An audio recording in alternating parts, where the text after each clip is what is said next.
नमस्कार विद्यार्थी मित्रांनो, मी सहदेव सावके तुम्हा सर्वांचं स्वागत करतो एच.जे. फार्मा अकॅडमी या यूट्यूब चॅनलमध्ये, तसंच आपल्या ॲप्लिकेशन एच.जे. फार्मामध्ये. विद्यार्थी मित्रांनो, आत्तापर्यंत जर तुम्ही आपलं ॲप्लिकेशन डाउनलोड केलं नसेल तर ते लवकरात लवकर डाउनलोड करून घ्या, कारण की येणाऱ्या सर्व फार्मा कॉम्पिटिटिव्ह एक्झामसाठी उपयुक्त असलेली फार्मासिस्ट नावाची टेस्ट सिरीज आपल्या ॲप्लिकेशनवर अवेलेबल आहे. विद्यार्थी मित्रांनो, आपण फार्माकॉलॉजी या सब्जेक्टचं डिस्कशन केलं होतं. त्याच्यामध्ये आपण त्याचा सिलेबस बघितला, त्याच्यामध्ये कशा प्रकारचे प्रश्न येऊ शकतात ते सुद्धा डिस्कस केलं होतं. दुसरा एक महत्त्वाचा सिलेबसमध्ये दिलेला जो सब्जेक्ट आहे IBPSने, तर तो आहे विद्यार्थी मित्रांनो फार्मास्युटिक्स नावाचा. ओके, तर बघा विद्यार्थी मित्रांनो, फार्मास्युटिक्सवर तुम्हाला कोणकोणते टॉपिक्स सिलेबसमधले करायचे आहेत आणि त्याच्यावर कशा प्रकारचा प्रश्न येऊ शकतो हे मी तुम्हाला या व्हिडिओद्वारे सांगणार आहे. बघा, नंबर 1चं जे चॅप्टर आहे सिलेबसमध्ये न्यू एज्युकेशन रेग्युलेशननुसार दिलेलं आहे, तर त्याच्यामध्ये फार्माकोपिया दिलेला आहे. एक बघा इथं हे 3 नंबरचं जे तुम्हाला दिसेल इथं, तर हे काय आहे, एक फार्माकोपिया आहे.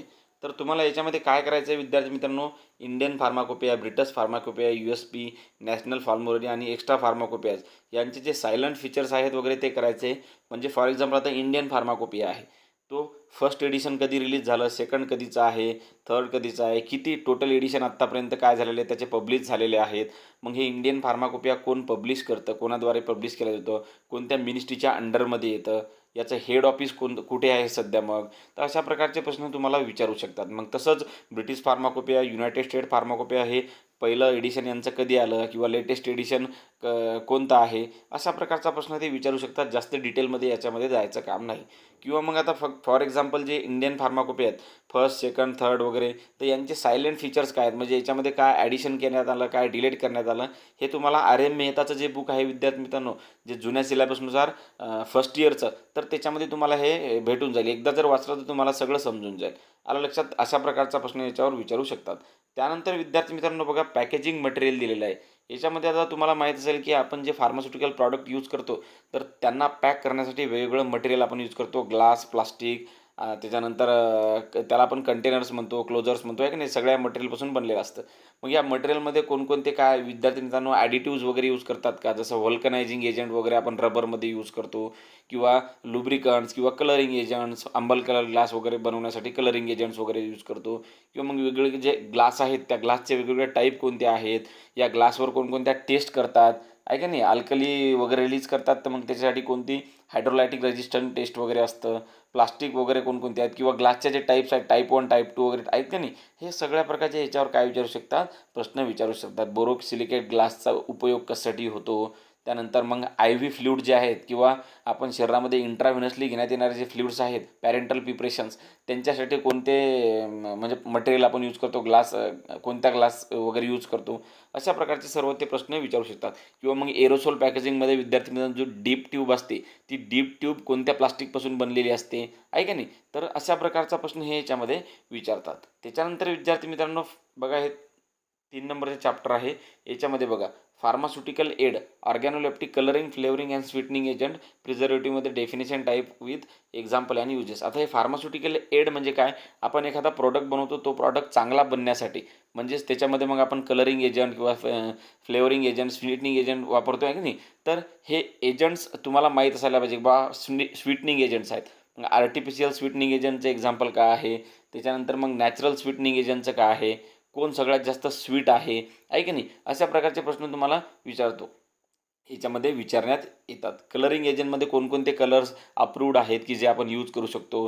त्यानंतर फ्लेवरिंग एजंटसुद्धा कोणकोणते आहेत, तुम्हाला याचे एक्झाम्पल्स देऊ शकतात आणि ओळखायला सांगतात की खाली जे एक्झाम्पल दिलं ते कशाचं आहे का नाही. अशा प्रकारचं फॉर स्वीटनिंग एजंटचं एखादं एक्झाम्पल देतील, मग ते नॅचरल स्वीटनर आहे की आर्टिफिशियल स्वीटनर आहे, किंवा स्वीट आफ्टर बिटर टेस्ट कोणाची आहे, म्हणजे एकदा म्हणजे फॉर एक्झाम्पल खाताना ते तुम्हाला गोड लागेल, पण नंतर मग त्याची थोडीफार कडू चव लागते, आहे नाही, बिटर आफ्टर टेस्ट आपण त्याला म्हणतो, तर ते कोणाद्वारे दिल्या जाते टेस्ट. तर अशा प्रकारचे प्रश्न याच्यामध्ये विचारतात. वेगवेगळे जे प्रिझर्वेटिव्ज आहेत, फॉर एक्झाम्पल प्रिझर्वेटिव्ह आपण काय करतो, आपला जो फार्मास्युटिकल प्रॉडक्ट आहे, डोजेस फॉर्म आहे, तो त्याची स्टॅबिलिटी राहण्यासाठी, किंवा त्याला आपण म्हणतो तो व्यवस्थित राहण्यासाठी आपण त्याच्यामध्ये प्रिझर्वेटिव्ज वगैरे यूज करतो, की जेणेकरून त्याच्यामध्ये मायक्रोबियल ग्रोथ झाली नाही पाहिजे आणि प्रॉडक्ट खराब नाही झाला पाहिजे. मग वेगवेगळे जे प्रिझर्वेटिव्ज आहेत, तर ते कोणकोणते, त्याच्यात किती कॉन्सन्ट्रेशन आपण फार्मास्युटिकल प्रिपरेशनमध्ये वापरतो, हे सगळं तुम्हाला विद्यार्थी मित्रांनो फार्मास्युटिक्सच्या बुकमध्ये भेटून जाईल. ओके, कोणतं RM मेहताचं फर्स्ट इयरचं बुक. त्यानंतर फर्स्ट इयर सेकंड इयर आता दोन्ही एकत्रच राहतं या फार्मास्युटिक्समध्ये, हे तुम्हाला लक्षात घ्यायचं. आता नवीन एज्युकेशन रेग्युलेशननुसार एकच फार्मास्युटिक्स सब्जेक्ट आहे आणि दोन्ही वर्षाचं एकत्रच केलेले त्यांनी मेन जे चॅप्टर्स आहेत ते. त्यानंतर विद्यार्थी मित्रांनो बघा, याच्यामध्ये त्यांनी युनिट ऑपरेशन्स दिले. वेगवेगळ्या मशीन्स वगैरे आपण यूज करतो, जसं की size reduction, size separation, filtration वगैरे, याच्यासाठी वेगवेगळे आपण इन्स्ट्रुमेंट यूज करतो ना, तर त्याच्याबद्दल माहिती असणं तुम्हाला गरजेचं आहे. फॉर एक्झाम्पल साईज रिडक्शनसाठी आपण इथं बघा त्यांनी हॅमर मिल आणि बॉल मिल दिलेले आहे. पहिले काय हॅमर मिल, त्यानंतर colloidal mill, fluid energy mill, ball mill, त्यानंतर डिसिंटिग्रेटर वेगवेगळे असायचे. तर या सगळ्यांचं विद्यार्थी मित्रांनो तुम्हाला प्रिन्सिपल माहीत असायला पाहिजे, की हॅमर मिल जे साईज रिडक्शन करते त्याचा प्रिन्सिपल काय आहे. इम्पॅक्ट आहे की ॲट्रिशन आहे, की इम्पॅक्ट प्लस ॲट्रिशन आहे, की फक्त त्याला आपण म्हणतो कंप्रेशन आहे की नाही. अशा प्रकारचे जे प्रिन्सिपल्स असतात, कोणत्या प्रिन्सिपलमुळे त्याचं काय होतं साईज रिडक्शन होते तुम्हाला माहीत असायला पाहिजे. जसं की बॉल मिलचं काय आहे, इम्पॅक्ट आणि ॲट्रिशन आहे. फ्लुइड एनर्जी मिलचं सुद्धा काय आहे ते तुम्हाला माहीत असायला पाहिजे. मग कोणत्या मशीनमधून, म्हणजे हे आपण याला काय म्हणतो ऑपरेशनल युनिट आहे का, युनिट ऑपरेशन आहे, म्हणजे हे युनिट आहे एक साईज रिडक्शनचे मशीन्स आहेत. तर मग कोणत्यामध्ये कोणत्या प्रकारचे विद्यार्थी मित्रांनो मटेरियल आपण काय करू शकतो साईज रिड्यूस.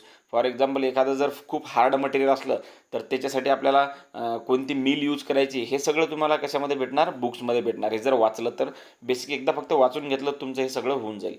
त्यानंतर विद्यार्थी मित्रांनो बघा, साईज सेपरेशन. वेगवेगळ्या सीव्ज, चाळण्या म्हणतो आपण आहे की नाही, वेगवेगळ्या सीव्ज अवेलेबल असतात वेगवेगळ्या साईजच्या. सगळ्यात मोठं म्हणजे फॉर एक्झाम्पल मग सीववर तुम्हाला क्वेश्चन विचारू शकतात. त्यानंतर मग जे पावडर आपण बारीक केलेले आहेत, समजा फॉर एक्झाम्पल पावडर्स आहेत, तर पावडरचे प्रकार असतात. Fine powder, very fine powder, course powder आहे की नाही, मॉडरेटली कोर्स पावडर वगैरे. तर मी कोणत्या सीव थ्रू पास होतात आहे की नाही, याच्यावर त्यांचं स्पेसिफिकेशन असतं. तर तुम्हाला माहीत असायला पाहिजे हे गोष्टी. एकदा जर तुम्ही वाचून घेतल्यात तुम्हाला हे समजून जाईल की बाबा व्हेरी फाईन पावडर जी आहे ती किती नंबरच्या सीवमधून काय होते, पास होते, हे तुम्हाला माहीत असायला पाहिजे. फाईन पावडरसुद्धा तसंच. त्याच्यानंतर अशा प्रकारचे प्रश्न तुम्हाला या साईज सेपरेशनवर विचारू शकतात. ओके. मग आता याच्यामध्ये 2-3 हे दिलेले आहेत, सायक्लॉन सेपरेटर वगैरे. तर याचं प्रिन्सिपल माहीत असायला पाहिजे तुम्हाला. सायक्लॉन सेपरेटरमध्ये साईज कशाच्या बेसिसवर काय होते, सेपरेट केल्या जाते, याचं प्रिन्सिपलसुद्धा तुम्हाला काय असायला पाहिजे, माहीत असायला पाहिजे. त्यानंतर विद्यार्थी मित्रांनो बघा, एक फिल्ट्रेशन महत्त्वाचा चॅप्टर आहे. फिल्ट्रेशन कशा, थेरी ऑफ फिल्ट्रेशन आहे का नाही, फिक्स लॉ वगैरे आहे ना, तर हे कशावर, म्हणजे हे लॉमध्ये हा लॉ कोणी काय केलेला आहे, त्याला काय म्हणतो आपण, एक्सप्रेस केलेला आहे, कोणी एक्सप्रेस केलेला आहे. त्यानंतर वेगवेगळे जे फिल्टर्स आहेत तर ते तुम्हाला माहीत असायला पाहिजे, ते कशापासून बनलेले आहेत. फॉर एक्झाम्पल आता मेम्ब्रेन फिल्टर कशापासून बनलेला आहे, सिंटर ग्लास फिल्टर कशापासून बनलेला आहे, किंवा जेही फिल्टर्स आहेत वेगवेगळे, तर ते कशापासून बनलेले आहेत त्याचं मटेरियल तुम्हाला माहीत असायला पाहिजे. त्यानंतर फिल्ट्रेशन कशावर डिपेंड आहे, फॉर एक्झाम्पल विस्कॉसिटीवर डिपेंड आहे. तर मग विस्कॉसिटी जर जास्त असली तर फिल्ट्रेशन कमी होईल की जास्त होईल. त्यानंतर सरफेस एरिया जर जास्त असला कोणत्या फिल्टर एडचा आहे की नाही, फिल्टर मीडियमचा, फॉर एक्झाम्पल ज्याच्यामधून आपण फिल्टर करतो त्या फिल्टर मीडियमचा जर सरफेस एरिया कमी असला तर मग फिल्ट्रेशन जास्त होईल की कमी होईल. प्रेशर जर वरून फिल्टर मीडियम आहे जे वरचं, त्याच्यावर जर प्रेशर हाय असलं तर मग फिल्ट्रेशन जास्त होईल की कमी होईल, म्हणजे फॅक्टर अफेक्टिंग फिल्ट्रेशन हे सुद्धा तुम्हाला माहीत असायला पाहिजे. त्यानंतर विद्यार्थी मित्रांनो बघा, एक्स्ट्रॅक्शनसुद्धा तुम्हाला माहीत असायला पाहिजे. याच्यामध्ये वेगवेगळे कोणते सोल्युशन्स आपण यूज करतो हे सुद्धा तुम्हाला माहीत असायला पाहिजे. त्यानंतर एक्स्ट्रॅक्शन, गॅलॅनिकल्स वगैरे काय आहेत, त्याच्यानंतर याच्यामध्ये मेसरेशन काय आहे, पर्कोलेशन काय आहे, याची डेफिनेशन तुम्हाला माहीत असायला पाहिजे.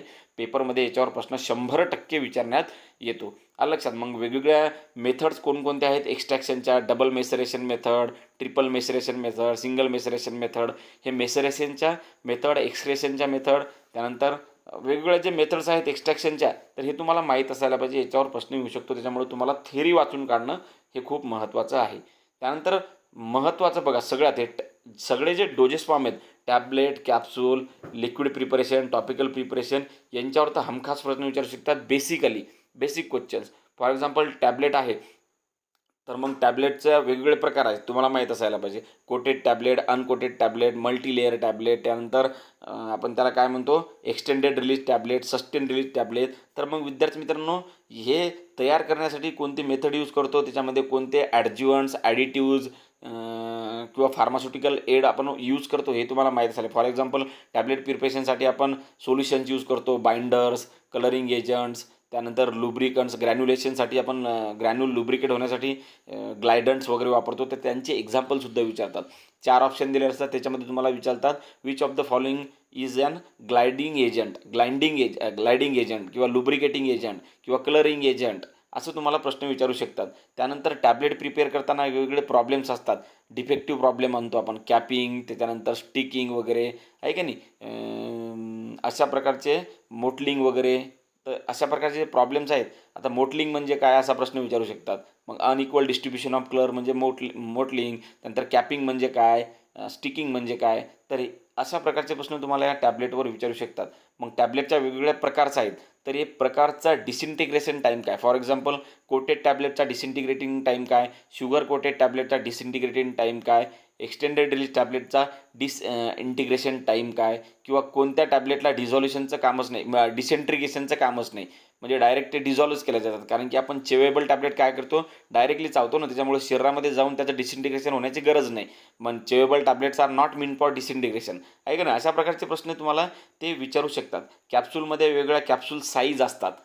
फॉर एक्झाम्पल टाईप्स तर तुम्हाला माहिती आहे, हार्ड कॅप्सूल, सॉफ्ट जिलॅटिन कॅप्सूल. मग हे जिलॅटिनमध्ये कोणतं मटेरियल कसं तयार करतात हे तुम्हाला माहीत असायला पाहिजे. त्यानंतर विद्यार्थी मित्रांनो, कॅप्सूलच्या वेगवेगळ्या साईज असतात. 000, 000 साईज, 0 साईज, 00 साईज, त्यानंतर 1, 2, 3, 4 अशा साईज असतात. मग सगळ्यात जास्त मटेरियल mg मिलीग्राममध्ये कोणत्या कॅप्सूलमध्ये बसतं, सगळ्यात छोटी कॅप्सूलची साईज कोणती, म्हणजे 1 नंबरची की 000 नंबरची सगळ्यात मोठी कोणती. तर हे सगळ्या प्रकारचा प्रश्न तुम्हाला याच्यावर विचारू शकतात. त्यानंतर विद्यार्थी मित्रांनो बघा, हे जे प्रिपरेशन्स आहेत, solution, syrup, elixir, emulsion, suspension, dry powder वगैरे, तर याच्या डेफिनेशनवर सुद्धा क्वेश्चन येऊ शकतो. सोल्युशन्स म्हणजे काय, त्यानंतर सोल्युशन्स कोणकोणते असतात, त्याच्यामध्ये कोणकोणते सबस्टन्स, फॉर एक्झाम्पल डिफ्युजिबल सबस्टन्स असतात, सोल्युबल सबस्टन्स असतात, इनडिफ्युजिबल सबस्टन्स असतात, त्यांचे एक्झाम्पल विचारतात. डिफ्युजिबल सबस्टन्स, इनडिफ्युजिबल सबस्टन्सेसचे एक्झाम्पल तुम्हाला विचारतात. हे तुम्हाला फार्मास्युटिक्स सेकंडमध्ये मिळून जाईल विद्यार्थी मित्रांनो. सेकंड इयरला होतं का नाही त्याच्यामध्ये, जुन्या सिलेबसमध्ये. नवीन सिलेबसमध्ये सुद्धा तुम्हाला हे नवीन जे बुक्स आहेत त्याच्यामध्ये भेटून जाईल. त्यानंतर इलिक्झर म्हणजे काय, हायड्रो अल्कोहोलिक लिक्विड म्हणजे इलिक्झर होतं, हे तुम्हाला माहीत असायला पाहिजे. किंवा मग शुगरचं सोल्युशन म्हणजे सिरप होतं, हे तुम्हाला असायला पाहिजे. मग इमल्शन आहे, तर इमल्शनचे किती टाईप्स आहेत, oil in water emulsion, water in oil emulsion, तर हे याच्यावर प्रश्न विचारू शकतात. त्यानंतर मग कोणतं इमल्शन आहे याच्यासाठी आपण डायग्नोस्टिक टेस्ट यूज करतो, आहे का नाही, म्हणजे त्याला आपण म्हणतो आयडेंटिफिकेशन टेस्ट आपण यूज करतो. मग आयडेंटिफिकेशन टेस्टमध्ये विद्यार्थी मित्रांनो डायल्युशन टेस्ट आहे, कंडक्टिव्हिटी टेस्ट आहे, फ्ल्युरसन टेस्ट आहे, त्यानंतर सोल्युबिलिटी, अशा 2-4 प्रकारच्या टेस्ट आहेत. तर मग फॉर एक्झाम्पल फ्ल्युरोसन टेस्ट कोण पॉझिटिव्ह देतो, ऑइल इन वॉटर इमल्शन की वॉटर इन ऑइल इमल्शन्स. तर अशा प्रकारचे कोणतं डाय यूज करतात त्याच्यामध्ये, अशा प्रकारचे विद्यार्थी मित्रांनो प्रश्न तुम्हाला या लिक्विड ओरल प्रिपरेशन्सवर विचारू शकतात. आता याच्यामध्ये वेगवेगळे ॲडिट्यूड सस्पेंडिंग एजंट म्हणजे वेगवेगळे सस्पेन्शनमध्ये आपण वेगवेगळे सस्पेंडिंग एजंट यूज करतो. मग सस्पेंडिंग एजंटचे एक्झाम्पल तुम्हाला माहीत असायला पाहिजे, आलं लक्षात. त्यानंतर विद्यार्थी मित्रांनो आपण स्वीटनिंग एजंट यूज करतो, स्वीटनिंग एजंटचे एक्झाम्पल माहीत असायला पाहिजे. त्यानंतर विद्यार्थी मित्रांनो टॉपिकल प्रिपरेशन्स आहेत, ऑइनमेंट आणि पेस्ट, याच्यामधला फरक आपल्याला माहीत पाहिजे. ऑइनमेंटमध्ये सॉलिड कंटेंट हे खूप कमी राहतं, थोडं कमी राहतं, पण जे पेस्ट वगैरे असतात त्याच्यामध्ये सॉलिडचं कंटेंट खूप जास्त राहतं. तर हा डिफरन्स त्यातला मेन आहे. त्याच्यानंतर लिनिमेंट आणि लोशन याच्यामधला फरक तुम्हाला माहीत असायला पाहिजे. लिनिमेंट आपण विद्यार्थी मित्रांनो विथ फ्रिक्शन लावतो, म्हणजे इंटॅक्ट स्किनवर, जखमेच्या जागेवर आपण लिनिमेंट लावत नाही. जखमेच्या जागेवर आपण काय लावतो, लोशन्स लावतो. पण लोशन्स कुठे लावतो, जखमेच्या जागेवर, पण विदाऊट फ्रिक्शन. जखमेवर आपण फ्रिक्शन करू शकतो का नाही, म्हणून lotion are applied without friction. तुम्हाला पेपरमध्ये प्रश्न येऊ शकतो, which of the following is applied without friction. तर मग तुम्हाला माहीत असायला पाहिजे lotions are applied without friction and liniment are applied with friction. या दोघांमधला डिफरन्स तुम्हाला माहीत असायला पाहिजे. ओके. त्यानंतर सस्पेन्शनचं 1-2 राहिलं. फ्लॉक्युलेटेड सस्पेन्शन आणि अनफ्लॉक्युलेटेड सस्पेन्शन याच्यामधला डिफरन्स तुम्हाला माहीत असायला पाहिजे. Okay. Nasal preparation, ear preparation, eye drops, याच्यामध्ये कोणकोणते मेडिकामेंट्स आपण यूज करतो. आय ड्रॉपचं काही जर स्पेशल आपण त्याला काय म्हणतो इन्स्ट्रक्शन असतील, तर ते इन्स्ट्रक्शन आय ड्रॉपवर कोणते असायला पाहिजे हे सुद्धा तुम्हाला माहीत असायला पाहिजे. त्याच्यावर प्रश्न विचारू शकतात. सिलेबसमध्ये विद्यार्थी मित्रांनो त्यांनी सगळेच्या सगळे सब्जेक्ट दिलेले आहेत, त्यामुळे प्रश्न कशाही प्रकारचा येऊ शकतो. त्यानंतर पावडर्स अँड ग्रॅन्युल्स, तर पावडर्स वेगवेगळ्या डस्टिंग्स पावडर आहे, इफर्वेशन पावडर्स आहेत, इफर्वेशन ग्रॅन्युल्स आहेत, इन्सफलेशन. मग इफर्वेशन ग्रॅन्युल्समध्ये कोणकोणते काय म्हणतात केमिकल कंपाऊंड एकत्र होऊन कार्बन डायऑक्साईड बाहेर येतो, म्हणजे इफर्वेसंट येतात, सॉरी कार्बन डायऑक्साईड नाही म्हणता येणार, इफर्वेसंट बाहेर येतात. तर ते तुम्हाला माहीत असायला पाहिजे. वेगवेगळे जे इन्सफलेशन्स कशासाठी असतात आहे का नाही, इन्सफलेशन आपण कोणत्या रूटद्वारे देतो. त्यानंतर इन्सफलेटर म्हणजे काय, dusting powder, medicated dusting powder काय आहेत, म्हणजे हे सगळ्या प्रकारचे तुम्हाला काय पाहिजे याच्यावर म्हणजे बेसिक क्वेश्चन्स तुम्हाला माहीत असायला पाहिजे. तुम्ही एकदा वाचून घ्यायला पाहिजे डिप्लोमाच्या बुक्समधून.